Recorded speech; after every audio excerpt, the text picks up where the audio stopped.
Good morning everyone. कसे आहात? आज एक मी असा टॉपिक घेऊन आली आहे की नातं कसं असावं.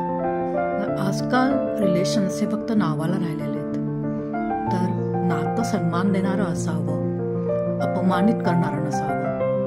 नातं हे प्रेरणा देणारं असावं, वेदना देणारं नसावं. नातं बळ देणारं असावं, घाव देणारं नसावं.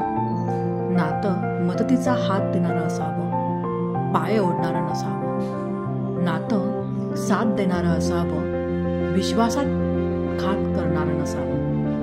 नातं समज देणारं असावं, गैरसमज करून घेणारं नसावं. नातं कौतुकास्पद असावं, संशयास्पद नसावं. नातं प्रेम जपणारं असावं, खंजीर खुपसणारं नसावं. नातं सुखावणारं असावं, मन दुखावणारं नसावं.